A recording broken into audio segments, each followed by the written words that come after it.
For those who of you are in SaaS? Stupid question. Who of you are not in SaaS? Okay, one. Recurring, oh yeah, okay, no, good enough, yeah. Crypto. And so the death of SaaS is highly exaggerated, I would say, and we hear this a lot. X is dead. Oh, SaaS came on the scene. Sorry, AI came on the scene. SaaS is dead. First of all, yes, SaaS is dead in the next 1,000 years. So what is the time frame we're talking about, right? Second, what do you mean with SaaS? Is it the payment model? Is it the data structure? What are you talking about? So stuff like that, when people say it's dead, it's over, like, I get the idea, I get the general idea. Signing a document could be done quicker and created elsewhere, but that is transformational. That is not like things are gonna die. Like companies are not gonna rip out Marketo, Adobe overnight just because AI came on the scene and a year from now it won't exist. It will continue on and on for quite a while. So the report of all that is that it's dead. I want us to be cautious when we say things like that. It's cool over a drink, but when you really want to look like you're respectable in the industry, you can't go on stage and say stuff like that, like silly talk. What is happening though is this particular picture, and this is unfortunately not like silly talk. This is what is really happening. GTM costs are absolutely gone out. Now, what are GTM costs and how do we calculate it? We look at the cost of marketing and sales overall, which is simple because we cannot always separate it out, and we look how much revenue, new revenue was generated with that. And when we look at those costs, you get a metric that sounds something like we pay marketing and sales $4 and we get $1 growth in return.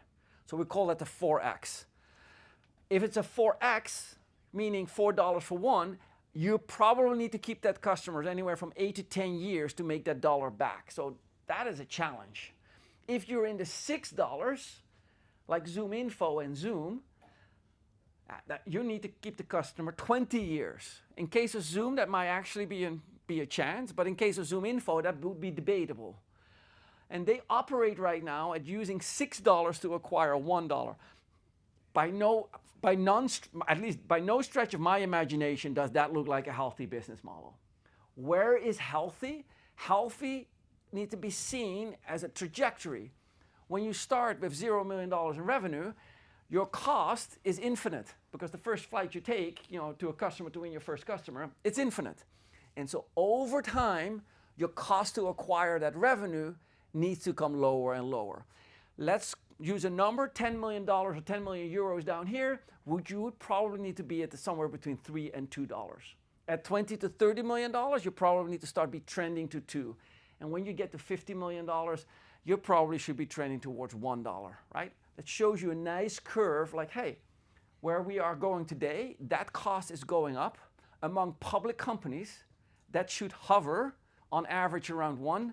That is currently hovering around $2.18, $2.19. David Spitz from Benchsites reports on this frequently. He's a good friend of mine. We chat on this almost every day, but we see that cost stays up, meaning the market ain't getting easier, right? It's not easier to sell out there. Number two thing, the lead volume is going down. Many of you may already experience that, but like folks, it's not easy out there right now if you have a growth model and you have raised some funds, that you set some expectations. Suddenly you need a lot of lead flow. I'm going to explain to that today or later on why that is a problem. Conversion rates are down. Win rates used to be 30%, 28%, 27%. Folks, many of you, when we measure that correctly, are probably somewhere in the win rate of 12 to 14%. And you come to me and say like, no, we're really good. We're 28%. I go like, yeah, you hand select which ones you want to close. Yeah, that's not fair, right?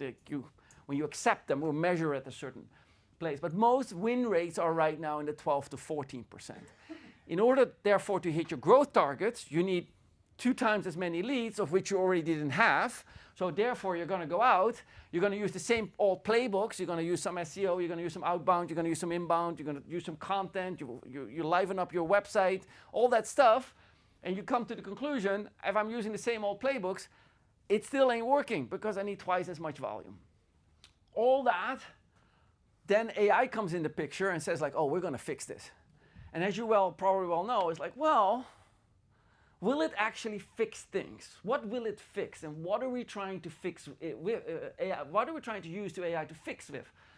And then lastly, I don't think at least over the past 2 days that I've been in the business environment here in Belgium and the Netherlands, I haven't seen it as much, but I can tell you, in the US, the executives are plain out fatigued. They are just done. They are not walking around happy and making money and no, they are fatigued, they're tired. Vacations are like merely coming back from a vacation, they almost need another vacation. This constant change, this constant demand is wearing on everybody. And although we can say it's like, okay, like you need to get used to that, it doesn't matter which culture you grew up in or whatever. If you're fatigued and you're constantly on the verge of having a nervous breakdown, that's not healthy. And so we see a lot of that in the culture right now. Long-term leaves of executives that just can't deal with it any longer, right? And unfortunately, it ain't over yet.